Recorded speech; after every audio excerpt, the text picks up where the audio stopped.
빌립보서 2장 6절로부터 7절은 319면의 말씀이 되겠습니다. 우리 같이 한 목소리로 이 말씀을 읽어보도록 하겠습니다. 그는 근본 하나님의 본체시나 하나님과 동등됨을 취할 것으로 여기지 아니하시고 오히려 자기를 비워 종의 형체를 가져 사람들과 같이 되었고, 그 다음에는 마태복음 9장 36절로 38절의 말씀이 되겠습니다. 우리 같이 읽어보겠습니다. 무리를 보시고 민망히 여기시니 이는 저희가 목자 없는 양같이 고생함이 유리함이라. 이에 제자들에게 이르시되 추수할 것은 많되 일꾼은 적으니 그러므로 추수하는 주인에게 청하여 추수할 일꾼들을 보내어 주소서 하라 하시니라. 아멘.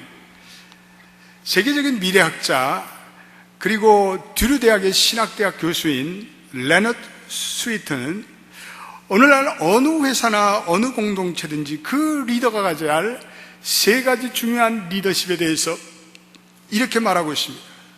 첫째로는 의사소통의 리더십을 얘기합니다. 두 번째로는 대인관계의 리더십을 얘기합니다. 세 번째로는 창조성을 말합니다.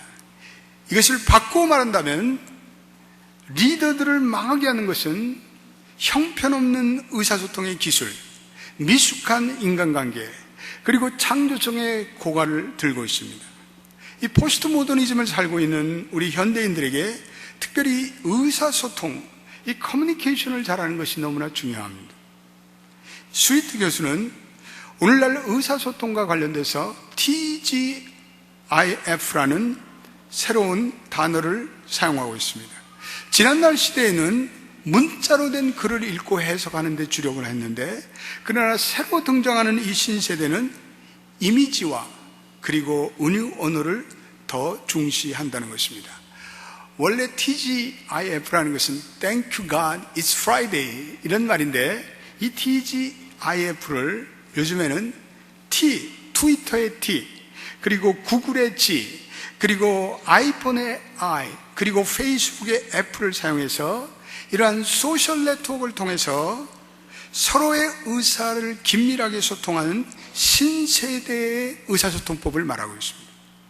오늘날 교회는 이 이미지와 은유로 의사소통을 새롭게 했던 예수님과 같이 이 TGIF의 방식으로 새로운 시대들에게 복음을 새롭게 전하는 것을 그 레너드 교수는 강조하고 있습니다. 어머니 날에 어느 가정사역기관에서 부모들을 상대로 설문조사를 했습니다. 자녀들에게 제일 듣기 싫은 소리가 무엇이냐라고 질문했습니다. 그랬더니 1위가 뭔지 아십니까? 말이 통하지 않는다. 부모들이 그 얘기를 들을 때 제일 섭섭하고 가슴이 아프다는 거예요. 소통이 가장 자연스러워야 할 그 부모와 자녀의 관계에 있어서 이 소통이 되고 있지 않다. 이거 안타까운 일이죠. 그래서 통하지 않으면 통한다, 통하지 않으면 애통한다, 그런 뜻이죠. 이 부모와 자식 간에 적용되는 진리입니다. 특별히 미국에 살아가는 우리 한인 이민 가정들이 자녀와의 의사소통 문제가 아주 심각한 문제입니다. 언어적인 소통에 어려움이 있습니다. 또 더구나 거기다 문화적인 갈등까지 있어서 많은 부모들이 이 자녀와의 의사소통의 문제를 놓고 눈물을 흘리며 그리고 가슴앓이를 하고 있습니다. 우리는 우리의 자녀들과 어떻게 의사소통을 잘할 수 있습니까? 지혜가 필요합니다. 아니, 우리의 가정으로부터, 우리의 교회로부터, 직장생활로부터 우리의 대인관계에 이르기까지 의사소통의 리더십은 우리가 반드시 갖춰야 할 중요한 리더십입니다. 모든 인간관계에 있어서 의사소통은 무엇보다도 중요한 개념으로 등장하고 있습니다. 우리 인간은 깨어있는 시간의 80% 이상을 서로 의사소통을 하면서 보내고 있습니다. 이 소통이라는 단어, 이 통이라는 단어는 구미신학자들이 이 통을 요새는 TONG를 그냥 씁니다. 그래서 이 중요한 신학적인 단어로 등장하고 있습니다. 동양에 통한다, 이것이 아주 중요한 컨셉입니다. 소통이라는 단어를 영어로 번역해보면 이것은 커뮤니케이션이라고 할 수가 있습니다. 그래서 현대인의 삶에 중요한 단어니까 우리 모든 교우들은 이 커뮤니케이션이라는 단어 정도는 여러분들이 잘 알아야 교양이 있습니다. 한번 따라해 보십시다. 커뮤니케이션. 우리 커뮤니케이션을 잘하고 살아야 합니다. 이 커뮤니케이션은 라틴 말의 두 단어가 모여서 이루어졌습니다. 나눈다라는 comunicare라는 단어와 다수라는 communis라는 단어입니다. 이거는 두 사람 간에, 아니 두 사람 이상 서로가 의미 있는 대화를 나눈다, 무언가 의미 있는 관계를 나누기 위한 그것으로 정의할 수가 있습니다. 한자로 보면 우리 인간이라는 단어는 사람과 사람이 서로 관계하는 그 사이에 사이간자가 되어 있습니다. 사람은 누구나 다른 사람과 사이를 가지고 살아갈 수밖에 없는 사회적인 존재입니다. 사이가 멀어지면 거리가 멀어집니다. 그래서 사이에는 공간적인 사이와 심리적인 사이가 있습니다. 그런데 공간적으로 멀어지면 마음 거리도 멀어진다는 말이 있습니다. 이것을 영어로 out of sight, out of mind 이렇게 얘기합니다. 멀어지면 마음도 멀어진다 이렇게 되어 있습니다. 그래서 그러므로 우리가 이 커뮤니케이션이 필요한데, 커뮤니케이션을 잘하면 관계가 형성됩니다. 그래서 공동체의 소속감을 느낍니다. 우리 교회에서 하는 이 가정 공동체는 그런 면에서 우리 교우들이 서로가 커뮤니케이션을 잘하기 위한 그러한 하나님의 공동체입니다. 한 달에 2번씩 서로 만나서 또 음식도 나누고 말씀도 나누고 기도도 같이 합니다. 그렇게 함으로 서로가 서로에 대한 배려를 하고 서로에 대한 상호 책임을 지는 구원의 공동체가 됩니다. 이 가정 공동체는 심리적으로 매우 가까운 사이입니다. 서로가 통하는 관계입니다. 이 소그룹 공동체는 하나님의 공동체가 하는 중요한 의사소통의 방식입니다. 오늘날 이 시대가 많이 변해서 이 커뮤니케이션하는 방식에 많은 발전이 왔습니다. 옛날에는 사람들이 활자 미디어로 의사소통을 했습니다. 그랬던 것이 요즘에는 전자 미디어를 통해서 의사소통을 하고, 이제는 비디오 미디어 시대에서 최근에는 이 TGIF와 같은 인터넷을 통해서 소셜 미디어로, 소셜 네트워크로 서로 의사소통을 하는 그런 새로운 시대가 되었습니다. 이 컴퓨터의 발명은 인간의 커뮤니케이션에 혁명적인 변화를 주고 있습니다. 그래서 이 인터넷으로 인해서 속도성, 현장성, 간편성, 광역성, 침투성, 보편성을 갖춘 이 새로운 뉴미디어가 속속 이 세상에 등장하고 있습니다. 저희 교회도 요즘에는요, 모든 커뮤니케이션을 이메일로 하고 있습니다. 그래서 저도 우리 장로님들이나 집사님들이나 또 우리 교육자들과 교인들과 이메일을 많이 합니다. 예전에는 전화를 했는데 이 전화를 하면은 또 어떤 때는 통화가 안 됩니다. 또 서로 바쁘다 보면 전화가 끊깁니다. 그래서 이메일을 사용하면 서로 시간이 날 때는 메일을 서로 체크업하고 또 메일을 주고받으며 긴밀하게 커뮤니케이션을 하게 됩니다. 우리 연합교회 성도들은 누구나가 다 이 새로운 시대의 의사소통의 방법인 인터넷을 통한 이메일 정도는 우리가 할 수 있어야 합니다. 한국에는 요즘에 모든 커뮤니케이션을 문자 메시지로 하고 있습니다. 그래서 한국에 가면 손가락으로 이 휴대폰을 꾹꾹 눌러갖고 문자를 보내는데 다 도사급입니다. 도사예요, 도사. 그래서 한국에 가시면 곳곳에서 사람들이요, 손가락 가지고 뭘 쿡쿡 누르는 걸 보실 거예요. 다 문자 메시지를 보내는 그러한 장면을 여러분들이 다반사로 볼 수가 있습니다. 오늘날 현대인들의 중요한 리더십 중에 하나는 커뮤니케이션의 능력입니다.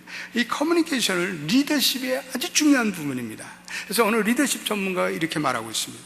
커뮤니케이션은 곧 마음이고 인격의 표현이다. 그가 어떤 사람이라는 것은 이 커뮤니케이션을 통해 정확히 드러난다.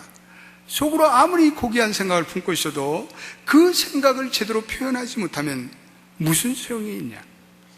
말과 글만큼 그 사람을 잘 보여주는 것이 없다. 바로 그렇기 때문에 리더가 될수록 커뮤니케이션의 중요성은 더 커진다, 이렇게 얘기하고 있습니다. 그럼 우리가 어떻게 커뮤니케이션을 잘할 수 있는가? 우리가 선뜻 생각하면 말을 잘하면 커뮤니케이션을 잘한다고 생각할 수가 있습니다. 그러나 말만 잘한다고 커뮤니케이션이 잘 되는 것은 아닙니다. 우리의 말에도 그 사람 말만 뻔질을 해, 그 사람 빈말이 무성해, 이런 표현을 사용하는 것을 볼 수가 있습니다. 이 커뮤니케이션에 말보다 중요한 것은 내 가슴으로 하는 가슴의 언어입니다. 그래서 커뮤니케이션의 중요한 요소를 보면 커뮤니케이션은 두 가지로 구성되는데 비언어적인 표현과 언어적인 표현 두 가지로 구성되어 있습니다. 다시 말해서 비언어적인 표현인 것은 내가 마음으로, 얼굴 표정으로, 그리고 제스처로, 태도로 표현하는 것이 우리의 언어 표현의 60%를 차지하고 말은 실제로 한 40% 차지한다, 이렇게 얘기합니다. 그래서 비언어적인 것이 훨씬 더 중요한 비중을 더 차지한다는 것입니다. 그래서 여러분들이 자녀들과의 대화에 있어도 영어를 좀 능숙하게 못하더라도 부모로서 자녀들을 따뜻하게 이렇게 허그해주고 포옹해주고, 또 자녀들을 등을 쳐서 격려해주고, 또 머리를 쓰다듬어주고, 그리고 자기 전에 머리에 손을 얹고 기도해주고, 이런 비언어적인 커뮤니케이션의 행위를 통해서 자녀들과 얼마든지 대화가 가능하다는 것입니다. 그러니까 자녀들은 이러한 부모의 사랑의 언어의 행위를 통해서 부모가 나를 사랑하고 있구나, 이거를 아이들은 인식한다고 하는 것입니다. 말을 단지 잘하는 것에 그쳐서는 안 되고 그 말을 하는 사람의 인격이 대단히 중요합니다. 그래서 말은 적게 하지만 오히려 감동을 끼칠 수 있는 대화를 하라. 캐톨릭의 김수환 주기경은 선종하면서 그분이 이런 유명한 얘기를 남겼습니다. 그동안 사람들에게 많이 받아서 감사합니다. 서로 사랑하십시오. 서로 용서하십시오. 그 짧은 말인데 많은 사람들이 그 말에 감동이 되었습니다. 그가 실제로 사랑과 용서의 삶이 녹아진 그러한 삶을 살았기 때문에 그분은 서로 사랑하십시오, 용서하십시오, 그 말이 깊은 감동으로 와 닿은 것입니다. 우리 이번에 돌아가신 사랑의 교회 원로 목사님 오카는 박사님은 신실한 주님의 제자가 되십시오, 이런 말을 남기셨습니다. 그분이 실제로 주님의 신실한 제자가 되셔서 살아가셨기 때문입니다. 많은 기독교인들에게 그 말이 회자가 되며 감동을 주었습니다. 말을 잘하는 것은 말을 번지를 잘하는 것이 아니라 짧은 말이라도 그 마음에 감동을 주고 진정이 담겨있는 가슴의 언어를 사용하는 것은 대단히 중요합니다. 커뮤니케이션은 단순히 말을 잘하는 것이 아니라 자기의 마음을 드러내야 합니다. 그래서 마음의 눈으로 서로 마음을 읽고, 그래서 커뮤니케이션에는 거기에는 사랑이 있고 배려가 있고 돌봄이 있고, 그리고 감정과 정보가 적절하게 배합되어 서로 주고받아야 합니다.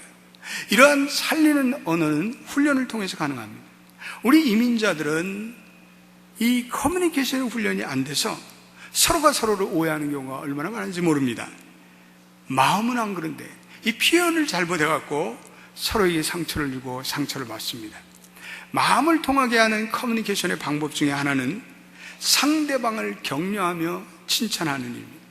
우리 한국 문화는 유교 문화의 영향을 받아서 그런지 이 칭찬하는 일에 너무나 인색합니다. 그래서 우리 한국말에는 또 펀치라인이 있어서 그런지 사람들이 이 비꼬는 말, 빈정대는 말, 그리고 비비 꼬아서 하는 꽈배기적인 언어를 많이 사용합니다. 그게 이제 제가 길을 가면서요, 어떤 두 분이 오래간만에 만났단 말이에요. 얼마나 반갑겠어요. 그런데 만나서 그 한 분이 좀 나이가 드신 분들인데 자기 친구에게 이렇게 얘기하더라고요. 야, 너 얼굴이 그동안 이렇게 폭삭 사갔냐? 아니, 만나서 얼마나 반갑니? 잘 있었니? 이렇게 말을 나누면 되는데, 아니, 그 많은 인사말 중에, 야, 너 얼굴이 이렇게 폭삭 사갔니? 그렇게 표현할 필요가 뭐가 있어요? 에? 어떤 사람은 여성을 만나갖고 인사를 하는데 신체적인 그러한 언어를 사용하는데 이건 뺨 맞을 일입니다. 야, 어떻게 이렇게 살이 피둥피둥하게 찌셨어요? 아유, 이거 뺨 맞을 일입니다. 예. 아니, 말을, 그렇게 많은 인사말이 있는데 왜 그런 말을 사용해요? 이 격려와 용기라는 단어는 원래 라틴어의 심장에서 왔다고 합니다. 이 문자 그대로 심장을 준다, 심장을 주듯 마음을 준다, 마음을 주듯 용기를 준다. 격려는요, 소통의 언로를 열어줍니다. 열어줄 뿐 아니라 상대방에게 그 거친 세상에서 견딜 수 있는 힘을 줍니다. 그래서 우리는 늘 남을 격려하는 언어를 사용합니다. 감사합니다. 수고하셨어요. 당신의 헌신에 감사드려요. 한번 따라해 보십시오. 감사합니다. 수고하셨습니다. 당신의 헌신에 감사드립니다. 좀 이런 상대방을 격려할 수 있는 그러한 말을 많이 사용하기를 주님의 이름으로 축원드립니다. 요즘에는 힘이 많이 드는 세상이에요. 주위를 돌아보면 우리의 격려가 필요한 결핍의 주인공들이 너무나 많습니다. 다 우리의 격려가 필요한 사람들이에요. 그래서 여러분들이 힘을 내세요. 제가 뒤에서 기도해 드리고 있잖아요. 하나님이 당신을 돌보십니다. 좀 이렇게 용기를 주고 힘을 주고 격려의 언어를 사용해 보시길 바랍니다. 따라서 힘을 내세요. 제가 뒤에서 기도하고 있습니다. 하나님이 돌보세요. 좀 이렇게 이 어려운 시절에 좀 만나면 그렇게 용기를 주고 격려를 해 주기를 바랍니다. 이런 것들 배려의 언어라고 우리가 할 수가 있습니다. 데일 카네기라는 유명한 성공학 학자는 사람을 변화시키려면 비록 작고 사소한 일일지라도 격려를 아끼지 말아야 된다 이렇게 말하면서 이 작은 격려의 물결이 모여서 큰 물결이 되고 그 힘은 일찍이 꿈꾸지 못했던 거대한 제방을 무너뜨린다 이렇게 말하면서 격려와 배려의 언어의 중요성을 말씀하고 있습니다. 격려와 함께 칭찬하고 그분을 인정하는 분위기를 만들어야 합니다. 켄 블랜차드라는 우리 유명한 기독교 경영학자는 칭찬은 고래도 춤추게 한다는 책에서 칭찬은 상대방을 고무시키고 상대방에게 동기부여를 주고 상대방으로 더욱더 자율적으로 인생을 살아가게 한다라고 말씀하고 있습니다. 칭찬은 우리의 상대방의 뇌의 알파파를 증가시켜 상대방의 엔돌핀을 증가시킨다. 그리고 상대방의 스트레스를 낮추고 상대방의 마음속에 정상심을 찾게 한다 이렇게 말하고 있습니다. 제게 나이가 어린 아들이 하나 있는데 학교 가는 우리 아들을 보면 머리가 언제든지 부시시해. 그래서 화장실에 데려가가지고 머리 젤을 싹 발라주고 머리를 이렇게 싹 빗질을 해주고 로션으로 얼굴을 촉촉하게 이렇게 다 해주면서 제가 이렇게 칭찬을 합니다. Paul, you are the handsome man that I ever had. You are the most handsome man that I ever had. 그럼 우리 아들이 코가 벌렁벌렁해. 입이 쫙 벌어. 그리고 거울을 탁 보면서 What a handsome man I am. 이렇게.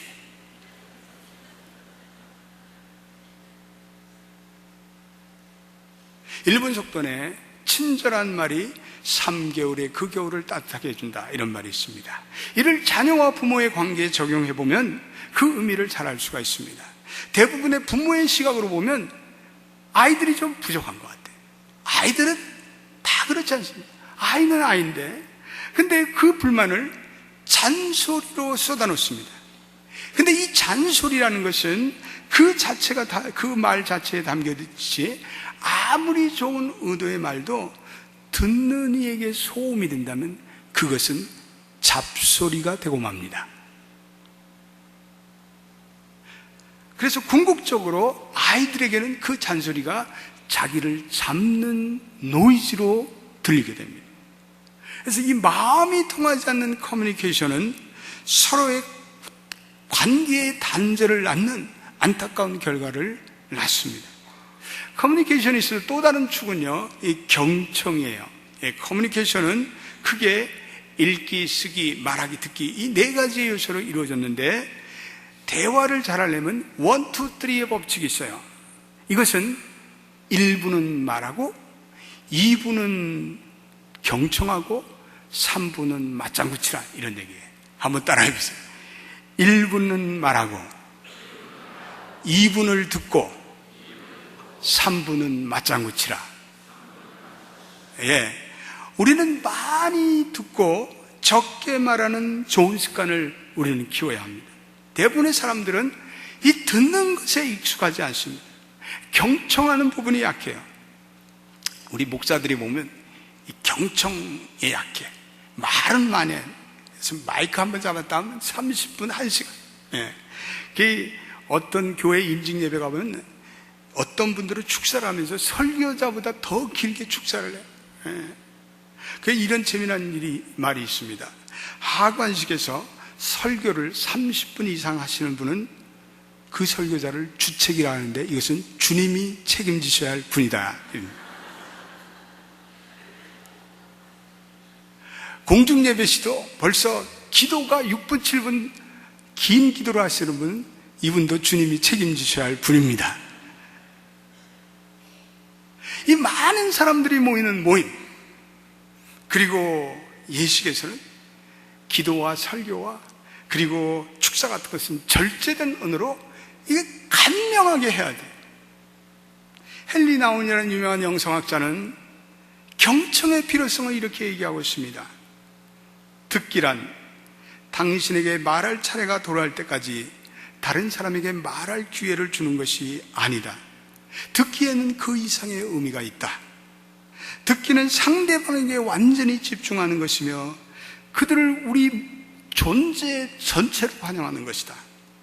듣기의 아름다움은 말을 하는 사람이 자신의 말을 들어주는 사람으로부터 중요한 존재로 여기고 있다는 느낌을 느끼면서 마음 깊이 담아두었던 말을 점점 해주도록 하는 데 있다.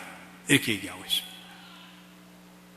대화를 나누면서 우리는 경청할 뿐 아니라 그 대화를 들으면서 우리 맞장구를 쳐주는 것이 대화에 유익합니다.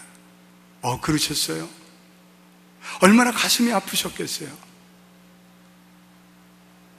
그 심정 나도 마음에 와 닿네요. 정말 그러세요? 참 좋은 생각이시네요. 참 좋은 아이디어입니다. 이렇게 우리 맞장구를 쳐주며 대화를 할 때 그 두 분의 대화가 아주 생산적인 대화가 됩니다. 그래서 우리는 파워 청취자가 되어야 합니다. 우리 옆에 분들에게 한번 인사하십시오. 파워 청취자가 되시길 바랍니다. 이렇게 한번 인사해 보세요. 그래서요, 항상 상대방에게 얘기를 들을 때 정중한 자세로, 그리고 진실한 마음으로 상대방에게 집중할 때 우리는 파워 청취자가 될 수가 있습니다. 성경에 보면 하나님은 끊임없이 인간과 커뮤니케이션 하시며 의사소통을 하셨습니다. 근데 그 방법도 시대마다 달리 하셨습니다. 때로는 하나님이 직접 인간에게 대면하시기도 하셨습니다. 또한 목소리만 가지고 대화하실 수도 있어요. 선지자를 통해서 말씀하시기도 하셨습니다. 근데 하나님이 하신 대화의 커뮤니케이션의 가장 클라이막스는 하나님이 예수 그리스도가 되셔서 이 땅에 직접 오셔서 인간의 눈높이로 커뮤니케이션 하신 것입니다. 그래서 갈라디아서 4장 4절에 때가 참에 하나님이 그 아들을 이 땅에 보내셨다고 말씀하고 있습니다. 하나님의 계획 아래 하나님의 시간을 쫓아서 가장 적절한 때에 예수 그리스도를 이 땅에 보내셨습니다. 하나님이 아들을 이 땅의 백성들에게 보내셔서 눈높이로 대화했던 이거를 우리는 성육신이라 이렇게 얘기했습니다. 인카네이션, 도성 인신하셨다 이렇게 말씀하고 있습니다. 하나님이 인간의 몸을 입고 이 인간의 역사에 친히 들으셨습니다. 오늘 우리가 읽은 빌립보서 2장 6절로 7절 말씀은 바로 그런 말씀입니다. 우리 화면에 한번 이 말씀을 읽어보도록 하겠습니다. 시작. 그는 근본 하나님의 본체시나 하나님과 동등됨을 취할 것으로 여기지 아니하시고 오히려 자기를 비워 종의 형체를 가져 사람들과 같이 되었고, 자기를 비워 종의 형체를 가져 사람들과 같이 되었고, 이것은요 하나님이 인간의 눈높이로 오셨다 이런 말씀입니다. 그래서 인간과의 커뮤니케이션을 위해서 하나님은 인간의 모습으로 오셨기에 하나님이 인간을 이해할 수 있습니다. 히브리서 2장 17절 18절 우리 화면에 나와 있는 말씀 같이 한번 읽어보겠습니다. 시작. 그러므로 저가 범사에 형제들과 같이 대심이 마땅하도다. 이는 하나님의 일에 자비하고 충성된 대제사장이 되어 백성의 죄를 구속하려 하심이라. 그가 범사의 형제들과 같이 되었다. 주님은 환난과 시험을 직접 체험하시고, 주님은 그래서 같은 처지에 있는 우리 인간들을 넉넉히 도울 수 있습니다. 주님은 우리의 모든 슬픔과 우리의 질병과 우리의 아픔과 우리의 상처를 주님 몸소 경험하셨습니다. 그래서 우리 인간이 가지고 있는 연약함을 친히 도울 수 있는 분입니다. 예수 그리스도는 단순히 인간 하나님의 메시지를 이 땅에 일방적으로 전하고 떠나지 않으셨습니다.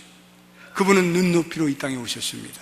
그리고 하나님의 온전한 의사소통이 무엇인지를 가르쳐 주셨습니다. 그것은 그분이 십자가에 죽으심으로 이 땅에 떠난 후에도 그분은 계속해서 의사소통을 하는데, 그것은 약속대로 성령을 이 땅에 보내주셔서 오늘 성령을 통해서 하나님과 인간의 이신전심의 의사소통을 계속하고 있습니다. 우리 주님은요, 커뮤니케이션의 마스터예요. 우리 주님은 의사소통의 달인입니다. 우리가 이 예수님을 자세히 연구하면요, 우리는 커뮤니케이션에 대한 수많은 교훈을 얻게 됩니다. 그분은 언제나 인간에 대한 공감과 그리고 감정이입을 의사소통의 마스터 키로 사용하셨습니다. 복음서를 보면요, 예수님이 사역을 하시면서 이 땅의 백성들을 불쌍히 여기셨다, 이런 표현이 계속해서 나오고 있습니다. 예수님은 시각장애인, 예수님은 병든 자, 예수님은 귀신 걸린 자, 그리고 나병한 자, 그리고 다양한 육체와 그리고 정신적인 고통에 빠져 있는 자를 예수님은 불쌍히 여기셨습니다. 아들을 잃고 울부짖고 시리에 빠져 있는 과부를 불쌍히 여기셨습니다.